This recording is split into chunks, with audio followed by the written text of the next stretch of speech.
RRB NTPC के solve paper की series चलाई जा रही है, जिसमें हम कुल मिलाकर 125 सेट को अच्छे ढंग से कंप्लीट करने वाले हैं, जो न्यू डीसीएस पैटर्न पर आधारित होगा। जिसमें मैंने phase first, phase second, phase third और फेज फोर्थ जो है अच्छे ढंग से कंप्लीट कर लिया है। अब आपका स्टार्ट होने वाला है फेज 5, जिसमें हम कवर करने वाले हैं 4 मार्च 2021 के फर्स्ट शिफ्ट का पेपर। एक एक करके हम पूरे को, यानी कहा जाए 125 सेट को हम आपके सामने रखेंगे, जो आपके लिए काफ़ी ज़्यादा हेल्पफुल होगा। तो अब आपका स्टार्ट होने वाला है फेज 5 के अंतर्गत 4 मार्च 2021 के फर्स्ट शिफ्ट का पेपर। तो सभी मित्र जल्दी जल्दी आंसर देने की कोशिश करना। क्वेश्चन जो हम आपके सामने रख रहे हैं, देखिए ये क्वेश्चन जो है ये कब का है, तो ये 4 मार्च 2021 का पेपर है एनटीपीसी का। शिफ्ट जो ये कौन सी थी, फर्स्ट शिफ्ट, यानी 10:30 से 12 के बीच में। तो बताइएगा, क्वेश्चन हम आपके सामने रख रहे हैं, फटाफट जल्दी जल्दी आंसर देने की कोशिश करना। देखिए मित्र, उस समय के करंट अफेयर जो है ये मैंने स्किप नहीं किया है, क्योंकि आपको अंदाजा लग सके कि करंट के क्वेश्चन जो है ये कितने आते हैं, इसलिए मैंने करंट के क्वेश्चन को स्किप नहीं किया है। तो बताइएगा इसका राइट आंसर क्या हो जाएगा। भारत के 46वें मुख्य न्यायाधीश कौन हैं। उस समय 46वें हैं, इस समय कितने हो गए, 48वें हो गए हैं। तो बताइएगा भारत के 46वें मुख्य न्यायाधीश कौन हैं, उस समय का ये करंट अफेयर के तौर पर क्वेश्चन था। तो इसका जो राइट आंसर हो जाएगा न्यायमूर्ति रंजन गोगोई। ऑप्शन नंबर ये यहाँ बिल्कुल परफेक्ट होगा। जो भी भाई बहन, जो भी मित्र हमारे बता रहे हैं कि भारत के 46वें मुख्य न्यायाधीश कौन थे, तो न्यायमूर्ति रंजन गोगोई इसका बिल्कुल परफेक्ट आंसर हो जाएगा। देखिए मित्र, अगर आप क्वेश्चन करते हैं तो अच्छी बात है, लेकिन क्वेश्चन के साथ साथ अगर आप एक्स्ट्रा पॉइंट पढ़ते हैं तो बहुत अच्छी बात है। देखिए भारत के 46वें मुख्य न्यायाधीश न्यायमूर्ति रंजन गोगोई थे। 47वें जो है ये शरद अरविंद बाबड़े, एवं वर्तमान यानी 48वें जो हैं ये कौन है, एनवी रमन्ना है। सुप्रीम कोर्ट के प्रथम मुख्य न्यायाधीश जो है, ये कहा जाए प्रथम मुख्य न्यायाधीश स्वतंत्र भारत यानी आज़ादी के बाद कौन थे, तो एच.जे. कानिया थे। सुप्रीम कोर्ट में न्यायाधीशों की अधिकतम संख्या जो है कितनी होती है, तो 34 होती है, यानी 34 होती है न्यायाधीशों की अधिकतम संख्या। और जब भारत आज़ाद हुआ तो सबसे पहले मुख्य न्यायाधीश कौन बने, तो याद रखना एच.जी. कानिया। और इस समय कौन है, तो कौन है, यहाँ लिखा गया है एन.वी. रमन्ना जो है ये इस समय क्या है, मुख्य न्यायाधीश है। मित्र नेक्स्ट क्वेश्चन आपके सामने है, बताओ इसका राइट आंसर क्या हो जाएगा। स्वतंत्र भारत के संविधान सभा के प्रथम अध्यक्ष कौन थे। स्वतंत्र भारत के संविधान सभा के प्रथम अध्यक्ष जो हैं ये कौन थे, बताइएगा इसका राइट आंसर क्या हो जाएगा। बताओ इसका राइट आंसर क्या हो जाएगा। तो याद रखना, स्वतंत्र भारत के संविधान सभा के प्रथम अध्यक्ष जो हैं ये कौन थे, याद रखना डॉक्टर राजेंद्र प्रसाद, इसका बिल्कुल परफेक्ट आंसर हो जाएगा। जो भी मित्र बता रहे हैं ऑप्शन नंबर डी बिल्कुल सही बता रहे हो। पढ़िएगा, कुछ इंपॉर्टेंट पॉइंट लिखा गया। देखिए मित्र, इंपॉर्टेंट पॉइंट आपको छोड़ने नहीं है, और ये क्वेश्चन आए थे लेकिन ज़रूरी नहीं फिर आए, लेकिन अगर आप इसका एक्सप्लेनेशन पढ़ लेंगे तो ज़रूरी है कि इसी में से आएंगे, यानी क्वेश्चन जो है इसी में से आने वाला है, अगर आप इसका एक्सप्लेनेशन जो है अच्छे से पढ़ लेते हो। क्या लिखा गया है कि 9 दिसंबर 1946 को संविधान सभा की प्रथम बैठक नई दिल्ली में स्थित संविधान हाल में हुई, जिसे अब संसद भवन के केंद्रीय हाल के रूप में जाना जाता है। सभा के सबसे वरिष्ठ सदस्य डॉक्टर सच्चिदानंद सिन्हा को सभा का अस्थायी सदस्य चुना गया। 11 दिसंबर 1946 को डॉक्टर राजेंद्र प्रसाद संविधान सभा की अस्थायी, यानी कहा जाए अस्थायी निर्वाचित हुए। अस्थायी अध्यक्ष जो है ये कौन निर्वाचित हुए, डॉक्टर राजेंद्र प्रसाद। वे स्वतंत्र भारत के संविधान सभा के प्रथम अध्यक्ष थे। डॉक्टर भीमराव अम्बेडकर प्रारूप समिति के अध्यक्ष तथा जवाहरलाल नेहरू संविधान समिति के अध्यक्ष जो ये कौन थे, इन्हीं थे, डॉक्टर राजेंद्र प्रसाद। ये आपको याद रखना है। नेक्स्ट क्वेश्चन आपके सामने आ चुका है, बताइएगा इसका राइट आंसर क्या होगा। वित्तीय साक्षरता सप्ताह इनमें से किसके द्वारा संचालित पहल है। वित्तीय साक्षरता सप्ताह इनमें से किसके द्वारा संचालित पहल है, बताओ इसका राइट आंसर क्या हो जाएगा। याद रखना, इसका जो राइट आंसर हो जाएगा, जो भी भाई बहन हमारे बता रहे हैं कि भारतीय रिजर्व बैंक, बिल्कुल सही बता रहे हो। ऑप्शन नंबर बी यहाँ बिल्कुल परफेक्ट आंसर हो जाएगा। वित्तीय साक्षरता सप्ताह इनमें से किसके द्वारा संचालित पहल है, तो याद रखना भारतीय रिजर्व बैंक, इसका बिल्कुल परफेक्ट आंसर हो जाएगा। पढ़िएगा, कुछ इंपॉर्टेंट पॉइंट लिखा गया है मित्र कि वित्तीय साक्षरता सप्ताह भारतीय रिजर्व बैंक द्वारा संचालित पहल है। भारतीय रिजर्व बैंक 2016 में हर वर्ष वित्तीय साक्षरता सप्ताह का आयोजन कर रहा है। इसका उद्देश्य देश भर में किसी विशेष विषय पर वित्तीय शिक्षा संदेशों का प्रचार करना है। वर्ष 2021 में 8 से 12 फरवरी 2021 तक वित्तीय साक्षरता सप्ताह मनाया गया, जिसका विषय जो है ये ऋण अनुशासन और औपचारिक संस्थाओं से ऋण, ये जो है क्या था, इसकी थीम थी मित्र। नेक्स्ट क्वेश्चन आपके सामने है, क्या पूछा गया है, नरोरा परमाणु विद्युत केंद्र कहाँ स्थित है। नरोरा परमाणु विद्युत केंद्र जो है ये कहाँ स्थित है। देखिए मित्र, इसमें बीच बीच में रीजनिंग और मैथ के क्वेश्चन दिए गए थे, मैंने उसको स्किप कर दिया है और क्वेश्चनों की संख्या को हाइड कर दिया है ताकि आपको प्रॉब्लम ना हो, क्योंकि क्वेश्चनों की संख्या ये बीच बीच में दिए गए थे तो मैंने उसको हाइड करके केवल जीके और जीएस के क्वेश्चन को कलेक्ट किया है। तो आप इसके क्वेश्चन के आंसर देने की कोशिश करें। तो याद रखना, इसका जो राइट आंसर हो जाएगा, जो भी मित्र हमारे बता रही हैं, उत्तर प्रदेश। नरोरा परमाणु विद्युत केंद्र कहाँ स्थित है, तो उत्तर प्रदेश इसका बिल्कुल परफेक्ट आंसर हो जाएगा। पढ़िएगा, कुछ इंपॉर्टेंट पॉइंट लिखा गया है कि नरोरा परमाणु ऊर्जा केंद्र उत्तर प्रदेश के बुलंदशहर में स्थित है। हरियाणा के गोरखपुर में परमाणु ऊर्जा केंद्र निर्माणाधीन है। तारापुर परमाणु ऊर्जा संयंत्र जो है ये महाराष्ट्र में स्थित है। भारत में प्रथम परमाणु अनुसंधान केंद्र ट्राम्बे तारापुर जो कि मुंबई में स्थापित किया गया। नेक्स्ट आपके सामने है, इसका आंसर आपको बताना है। ऑप्शन उधर दिए गए हैं, पहले क्वेश्चन को पढ़िएगा। क्या लिखा गया है, पेमेंट बैंकों यानी पेमेंट्स बैंक्स के संबंध में इनमें से कौन सा कथन गलत है। कौन सा कथन गलत, तो बताइए कौन सा कथन जो है ये गलत है। 4 कथन आपके सामने दिए गए हैं, बताइएगा राइट आंसर क्या हो जाएगा।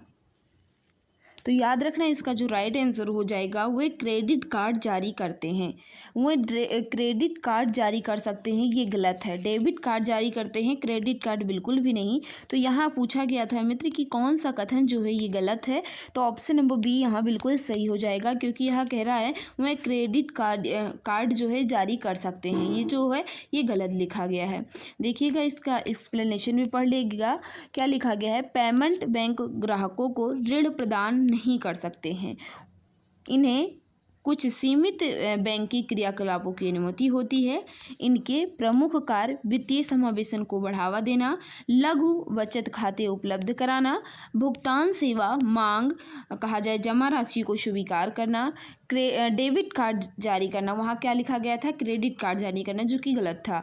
यहाँ लिखा गया है डेबिट कार्ड जारी करना, ये बिल्कुल सही है, वह क्रेडिट कार्ड जारी नहीं करता है। अगर आपसे पूछा गया था कौन सा कथन गलत है तो आपने बताया। नेक्स्ट क्वेश्चन आपके सामने है, बताओ इसका राइट आंसर क्या हो जाएगा। पहले खाली स्थान दिया गया है, में कमी लाने के लिए भारत और फ्रांस ने मोबिलाइज योर सिटी के कार्यान्वयन अनुबंध पर हस्ताक्षर किए। किसमें कमी लाने के लिए, तो याद रखना ग्रीन हाउस गैस उत्सर्जन। ऑप्शन नंबर ये यहाँ बिल्कुल परफेक्ट आंसर हो जाएगा। पढ़िएगा, इसका कुछ इंपॉर्टेंट पॉइंट लिखा गया है, इसे पढ़ लीजिएगा कि ग्रीन हाउस गैस उत्सर्जन में कमी लाने के लिए भारत और फ्रांस ने मोबिलाइज योर सिटी के कार्यान्वयन अनुबंध पर 6 सितंबर 2018 को हस्ताक्षर किए। यह एक अंतर्राष्ट्रीय कार्यक्रम का हिस्सा है जो फ्रांस और जर्मनी की सरकारों द्वारा समर्थित है। इसे 2015 में COP21 में लॉन्च किया गया। और क्या लिखा गया है, MYC कार्यक्रम का उद्देश्य 3 पायलट शहरों जिसे नागपुर, कोच्चि और अहमदाबाद शहरी परिवहन से संबंधित ग्रीन हाउस गैस उत्सर्जन कम करने में समर्थन देना और राष्ट्रीय स्तर पर सतत परिवहन नीति में सुधार करने के लिए भारत को मदद देना है।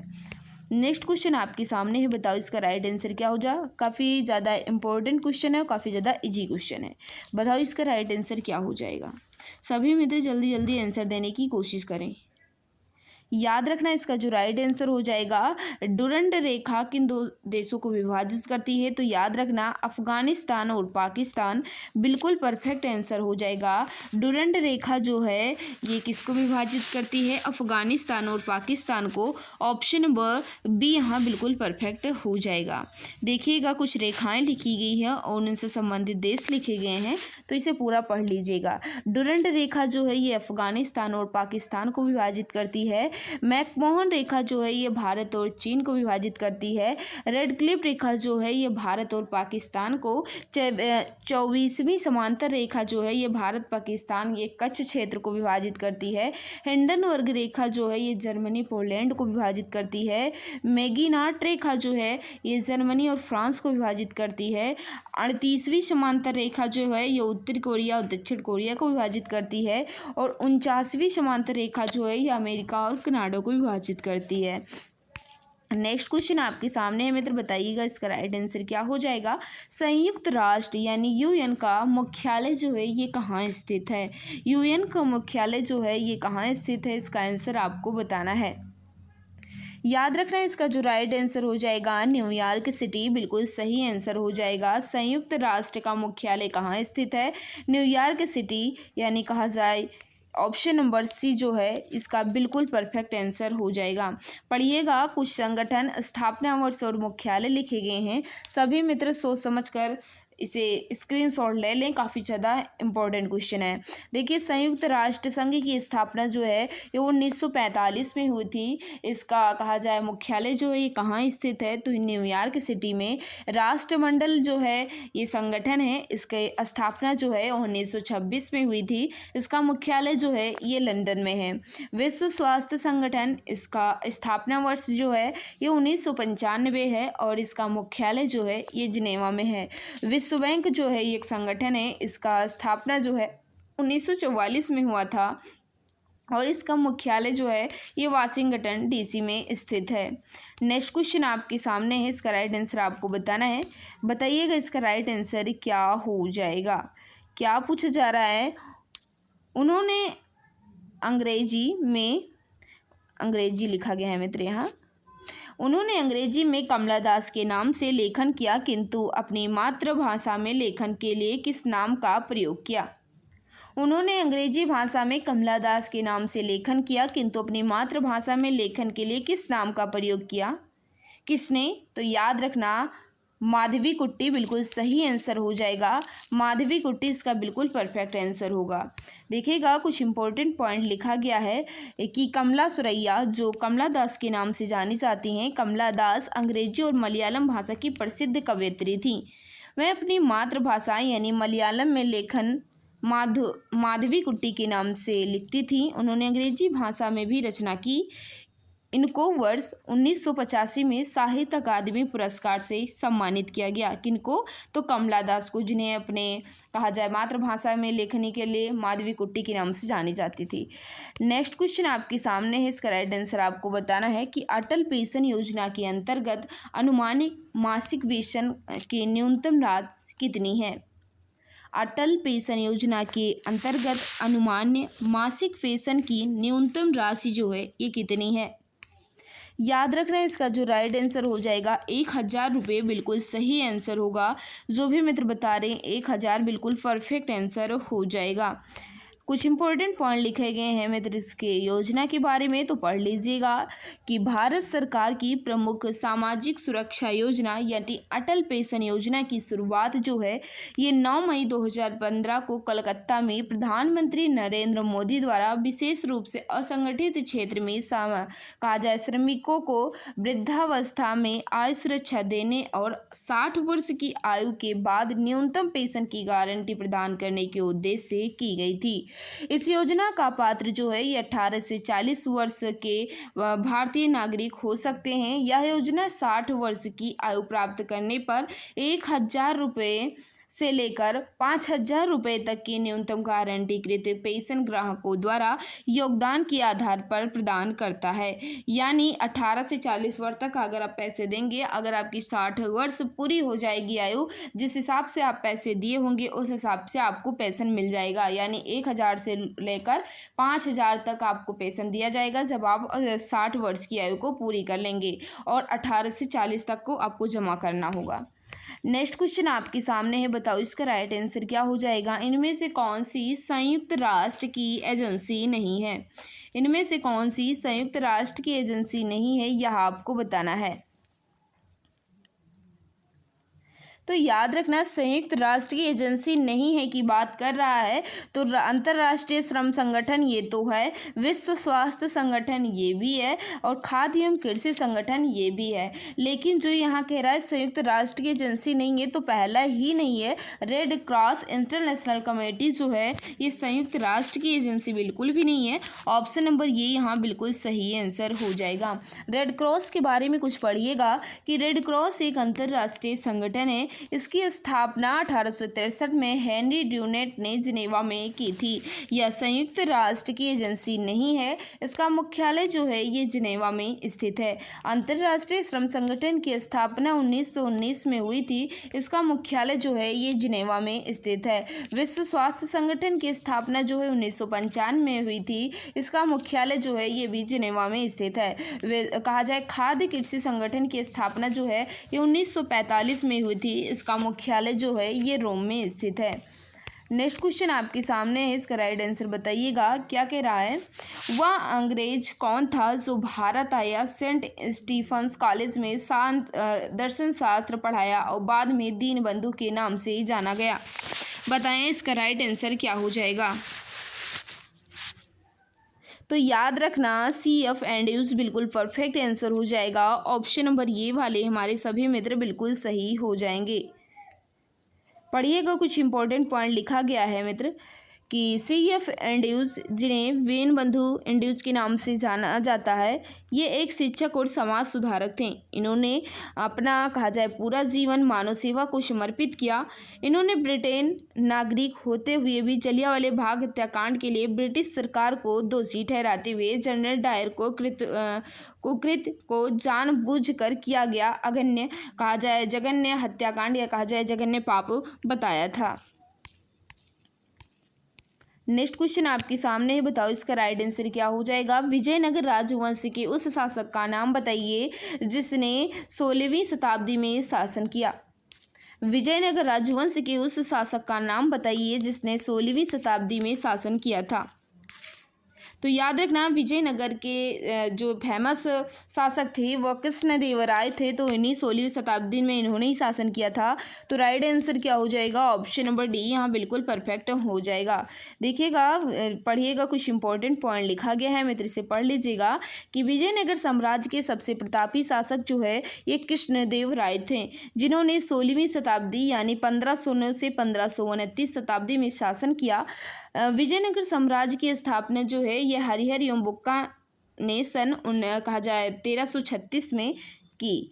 यहाँ पर 4 राजवंशों ने शासन किया, जिसमें संगम, सालू, तुलु और कहा जाए अरविड्डू, ये 4 राजवंश हैं जो कि विजयनगर पर शासन किए।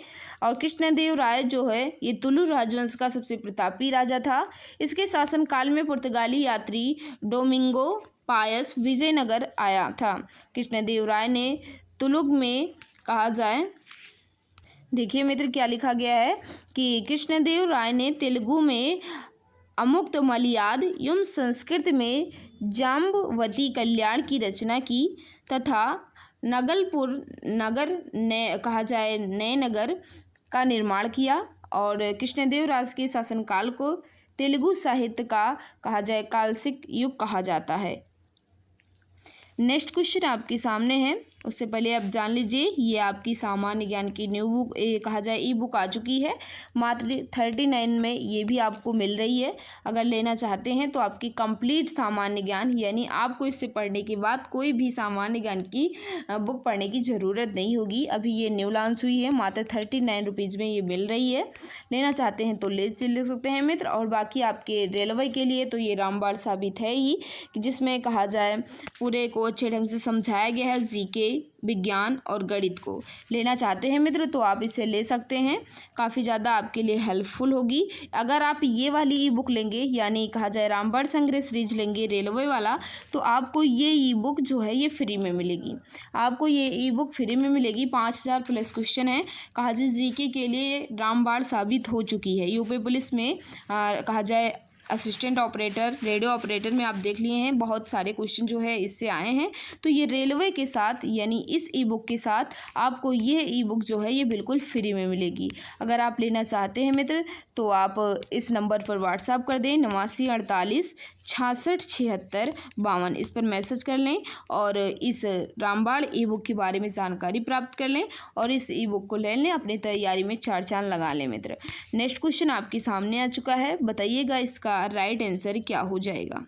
क्या पूछा जा रहा है कि संक्षारण एवं जंग लगने से बचने के लिए लोहे पर किए जाने वाले विद्युतीय लेपन में किस धातु का उपयोग किया जाता है। संक्षारण एवं जंग लगने से बचने के लिए लोहे पर किस विद्युतीय लेपन किया जाता है। तो इसका जो राइट आंसर हो जाएगा जस्ता, बिल्कुल परफेक्ट आंसर हो जाएगा। जो भी मित्र हमारे बता रही जस्ता बिल्कुल सही आंसर हो जाएगा। नेक्स्ट क्वेश्चन आपके सामने है, इसका राइट आंसर बताइएगा। क्या पूछा जा रहा है, भारत का कौन सा जैव संरक्षित क्षेत्र यानी bio reserve world of biosphere reserve में शामिल नहीं है। इसका जो राइट आंसर हो जाएगा बिल्कुल सही है, मानस जो है ये शामिल नहीं है। Right answer option number D यहाँ बिल्कुल सही आंसर हो जाएगा। जो भी भाई बहन हमारे बता रहे हैं ऑप्शन नंबर डी मानस बिल्कुल सही आंसर होगा। नेक्स्ट क्वेश्चन आपके सामने आ चुका है। जो मित्र हमें एक्सप्लेनेशन नहीं पढ़ रहे हैं इसका स्क्रीनशॉट लेकर अच्छे से पढ़ लेना। नेक्स्ट क्वेश्चन आपके सामने आ चुका है, बताइएगा इसका राइट आंसर क्या होगा। दिशा किस मंत्रालय के अंतर्गत संचालित पहल है। दिशा जो है ये किस मंत्रालय के अंतर्गत संचालित पहल है, इसका राइट आंसर देने की कोशिश करें। याद रखना इसका जो राइट आंसर हो जाएगा ग्रामीण विकास मंत्रालय, यानी ऑप्शन नंबर ये यहाँ बिल्कुल सही आंसर हो जाएगा। दिशा जो है किस मंत्रालय के अंतर्गत संचालित पहल है, तो ग्रामीण विकास मंत्रालय के अंतर्गत ऑप्शन नंबर ये यहाँ बिल्कुल सही आंसर हो जाएगा। नेक्स्ट क्वेश्चन आपके सामने है, बताइए इसका राइट आंसर क्या होगा। क्या पूछा जा रहा है, सभी मित्र सोच समझकर आंसर देने की कोशिश करें। क्या पूछा जा रहा है, पूछा जा रहा है कि वह प्रथम भारतीय कवि कौन थे जिसे वाशिंगटन डीसी में स्थित लाइब्रेरी ऑफ कांग्रेस में अपनी कविताओं को रिकॉर्ड करने के लिए आमंत्रित किया था। वह प्रथम भारतीय कवि कौन थे जिन्हें वाशिंगटन डीसी में स्थित लाइब्रेरी ऑफ कांग्रेस में अपनी कविताओं को रिकॉर्ड करने के लिए आमंत्रित किया था। तो इसका जो राइट आंसर हो जाएगा अभय के बिल्कुल परफेक्ट आंसर होगा। जो भी मित्र बता रहे हैं अभय के बिल्कुल सही आंसर हो जाएगा। नेक्स्ट क्वेश्चन आपके सामने है, बताओ इसका राइट आंसर क्या होगा। भारत में किस तिथि को कहा जाए राष्ट्रीय मतदाता दिवस के रूप में मनाया जाता है। भारत में किस तिथि को भारतीय कहा जाए राष्ट्रीय मतदाता दिवस के रूप में मनाया जाता है। याद रखना इसका जो राइट आंसर हो जाएगा 25 जनवरी, बिल्कुल परफेक्ट आंसर होगा। 25 जनवरी को राष्ट्रीय मतदाता दिवस के रूप में मनाया जाता है। ऑप्शन नंबर डी यहाँ बिल्कुल सही आंसर हो जाएगा। यहाँ कुछ दिवस लिखे गए हैं, इसे पढ़ लीजिएगा, काफ़ी ज़्यादा इम्पोर्टेंट है कि 26 जनवरी को गणतंत्र दिवस मनाया जाता है, ये तो सभी को पता है। कि 24 जनवरी को क्या मनाया जाता है, तो राष्ट्रीय बालिका दिवस मनाया जाता है। 24 जनवरी को राष्ट्रीय बालिका दिवस मनाया जाता है और 24 जनवरी को उत्तर प्रदेश दिवस ये भी मनाया जाता है, आपको याद रखना है। 21 जनवरी को मेघालय स्थापना दिवस मनाया जाता है और 25 जनवरी को राष्ट्रीय मतदाता दिवस के रूप में मनाया जाता है। नहीं पता है तो स्क्रीनशॉट ले लीजिएगा मित्र। नेक्स्ट क्वेश्चन आपके सामने है, बताइएगा इसका राइट आंसर क्या होगा। किसी तत्व की परमाणु संख्या उस तत्व के प्रत्येक परमाणु के नाभिक में मौजूद फिर खाली स्थान दिया गया है की संख्या के बराबर होती है। किसी तत्व की परमाणु संख्या उस तत्व के प्रत्येक परमाणु नाभिक में मौजूद फिर खाली स्थान दिया गया है की संख्या के बराबर होती है। याद रखना इसका जो राइट आंसर हो जाएगा प्रोटॉनों के बराबर होती है। ऑप्शन नंबर ये यहाँ बिल्कुल सही होगा।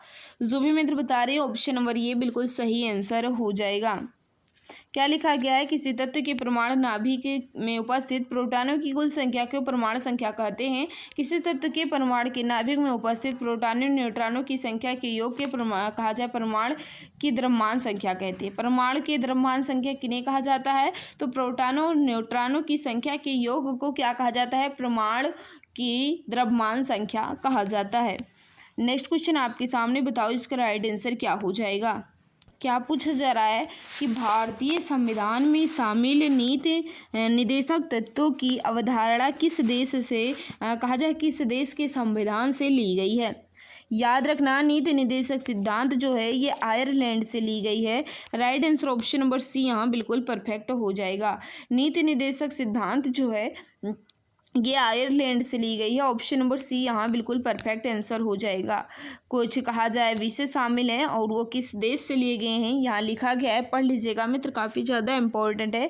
कनाडा से क्या लिया गया है, तो सरकार की संघीय व्यवस्था अवशिष्ट शक्तियाँ केंद्र में निहित है। अवशिष्ट शक्तियाँ केंद्र में निहित है, ये कनाडा से लिया गया है। और सरकार की संघीय व्यवस्था ये भी कनाडा से लिया गया है। यूएसए से क्या लिया गया है, तो यूएसए से लिया गया है मूल अधिकार, न्यायिक पुनरावलोकन, सर्वोच्च न्यायालय, राष्ट्रपति पर महाभियोग की प्रक्रिया। ये कौन से कहाँ से लिया गया है, कहा जाए कौन से संविधान से, तो यूएसए के संविधान से।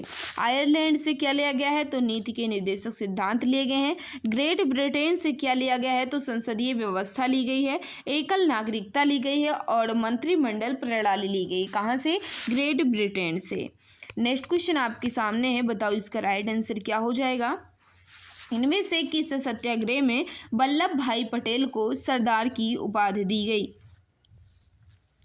इनमें से किस सत्याग्रह में वल्लभ भाई पटेल को सरदार की उपाधि दी गई, यह आपसे पूछा जा रहा है। तो याद रखना इसका जो राइट आंसर हो जाएगा बारदौली। बारदौली सत्याग्रह के दौरान सरदार वल्लभ भाई पटेल को वहां की महिलाओं ने सरदार की उपाधि दी थी, आपको याद रखना है। देखिए इंपॉर्टेंट पॉइंट लिखे हैं, जल्दी जल्दी पढ़ लेते हैं कि बारदौली सत्याग्रह में कुशल नेतृत्व के कारण वल्लभ भाई पटेल को सरदार की उपाधि दी गई। यह उपाधि आंदोलन की सफलता का वहां की महिलाओं द्वारा प्रदान की गई थी। यह सत्याग्रह 1928 में गुजरात में हुआ था। यह एक किसान आंदोलन था, इस जो प्रांतीय सरकार द्वारा किसानों के लगान में 30% वृद्धि के कारण हुआ था। चंपारण सत्याग्रह 1917 में, खेड़ा और अहमदाबाद मिल सत्याग्रह जो है ये 1918 में गांधी जी के नेतृत्व में हुआ था। नेक्स्ट क्वेश्चन आपके सामने, बताओ इसका राइट आंसर क्या हो जाएगा। पर्यावरणीय दुर्घटनाओं और उनके स्थलों के संबंध में इनमें से कौन सा सही नहीं है, कौन सा सही नहीं है, यह आपसे पूछा जा रहा है।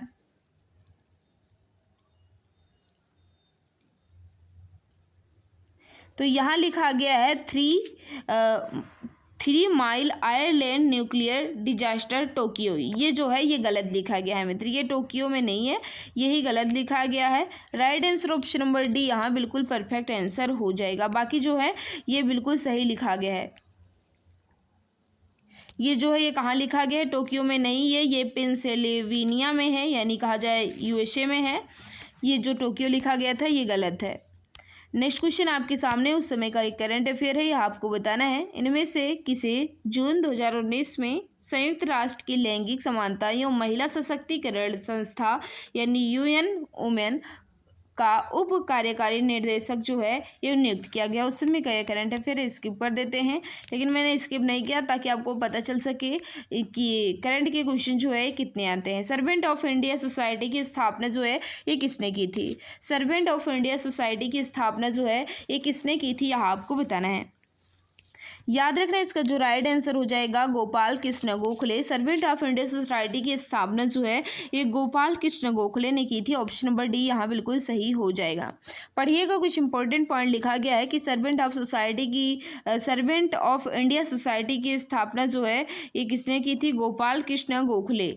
गोपाल कृष्ण गोखले ने की थी सर्वेंट ऑफ इंडिया सोसाइटी की स्थापना। कब की थी, 1905 में। आर्य समाज की स्थापना जो है दयानंद सरस्वती ने 1875 में किया था। होम रूलिंग की स्थापना जो है बाल गंगाधर तिलक ने 1916 में किया था। सत्य शोधक समाज की स्थापना जो है ज्योतिबा फुले ने 1873 में किया था। नेक्स्ट आपके सामने इसका राइट आंसर आपको बताना है। 3.5 इंच फ्लॉपी डिस्क की कहा जाए संग्रहण क्षमता जो है कितनी होती है। याद रखना इसका जो राइट आंसर हो जाएगा 1.44 MB। ऑप्शन नंबर क्या हो जाएगा, बी बिल्कुल यहाँ पे बिल्कुल सही आंसर हो जाएगा। नेक्स्ट क्वेश्चन आपके सामने है, इसका आंसर बताइए। काल्पनिक उपन्यास निर्मला किसके द्वारा लिखित है। काल्पनिक उपन्यास निर्मला जो है ये किसके द्वारा लिखित है। तो बिल्कुल सही है, जो भी मित्र बता रही है मुंशी प्रेमचंद, बिल्कुल सही हो जाएगा। निर्मला जो है ये मुंशी प्रेमचंद द्वारा लिखित है।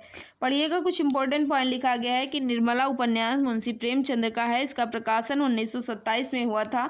इनके अन्य उपन्यास जो ये सेवा सदन, प्रेमाश्रय, रंगभूमि, कर्म कहा जाए गबन, कर्मभूमि, योगदान। प्रेमचंद की प्रमुख कहानियाँ जो है ये कौन सी है, तो कफन, पूस की रात, पंच परमेश्वर, बड़े घर की बेटी, बूढ़ी काकी, दो बैलों की कथा, ये सब क्या है, कहानियाँ हैं प्रेमचंद्र जी की। इन्होंने हिंदी और उर्दू दोनों भाषाओं में लेखन कार्य किया है। प्रेमचंद ने जागरण का कहा जाए जागरण एवं हंस पत्रिका का प्रकाशन या कहा जाए संपादन भी किया है। नेक्स्ट क्वेश्चन आपके सामने, बताओ इसका राइट आंसर क्या हो जाएगा। इनमें से कौन एप्पल इंक के सह संस्थापक नहीं है।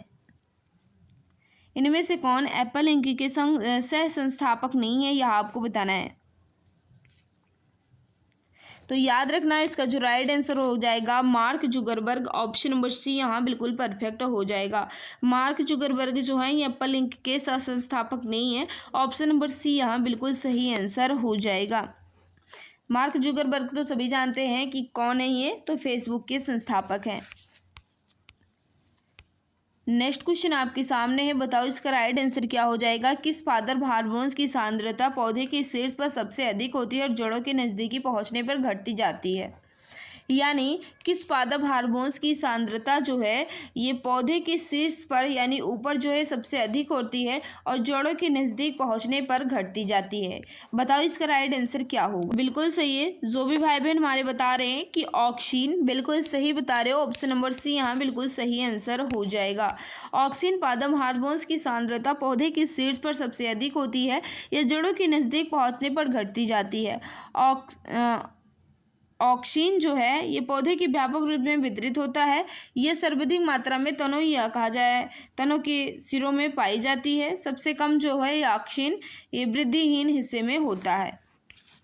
नेक्स्ट क्वेश्चन आपके सामने, बताओ इसका राइट आंसर क्या होगा। निम्नलिखित में से कौन सा जंतु उभयचर श्रेणी के अंतर्गत आता है। उभयचर श्रेणी के अंतर्गत जो है ये टोड आता है, यानी कहा जाए तो ऑप्शन नंबर ये यहाँ बिल्कुल परफेक्ट आंसर हो जाएगा। टोड जंतु उभयचर श्रेणी में आता है। उभयचर वर्ग पृष्ठवंशीय प्राणियों का एक बहुत महत्वपूर्ण वर्ग है जो जीव वैज्ञानिक वर्गीकरण के अनुसार मत्स्य एवं सरीसृप वर्गों के बीच की श्रेणी में आता है। यह वर्ग के जंतु जल और स्थल दोनों पर रहते हैं। इनके हृदय 3 विषम युक्त होते हैं, यानी ये असमतापी जीव होते हैं। नेक्स्ट क्वेश्चन आपके सामने है, बताइएगा इसका राइट आंसर क्या हो जाएगा। बैंकिंग के क्षेत्र में SLR का पूर्ण रूप है। बैंकिंग के क्षेत्र में SLR का पूर्ण रूप क्या हो जाएगा। तो याद रखना इसका जो राइट आंसर हो जाएगा स्टैट्यूटरी लिक्विडिटी रेशियो, यानी कहा जाए ऑप्शन नंबर क्या हो जाएगा, ये यहाँ बिल्कुल परफेक्ट आंसर हो जाएगा। नेक्स्ट क्वेश्चन आपके सामने, निम्नलिखित में से किसकी खोज सर स्टीफोर्ड रैफल्स द्वारा की गई थी। तो याद रखना इसका जो राइट आंसर हो जाएगा सिंगापुर, इसका बिल्कुल परफेक्ट आंसर होगा। जो भी मित्र बता रही है सिंगापुर, बिल्कुल सही आंसर हो जाएगा। आधुनिक सिंगापुर के इतिहास की शुरुआत जो 1819 में हुई, जब एक कहा जाए अंग्रेज सर थॉमस स्टीफोर्ड रैफल्स द्वारा इसकी खोज की गई। ब्रिटिश उपनिवेश से 9 अगस्त 1965 को सिंगापुर में एक कहा जाए स्वतंत्र गणतंत्र बन गया। नेक्स्ट क्वेश्चन आपके सामने, इनमें से कौन सा कंप्यूटर का आउटपुट उपकरण है। निम्नलिखित में से कौन सा कंप्यूटर का आउटपुट उपकरण नहीं है, सॉरी यहाँ कह रहा है नहीं है। याद रखना इसका जो राइट आंसर हो जाएगा स्कैनर जो है ये आउटपुट उपकरण नहीं है। ऑप्शन नंबर सी यहाँ बिल्कुल सही हो जाएगा। नेक्स्ट क्वेश्चन आपके सामने है,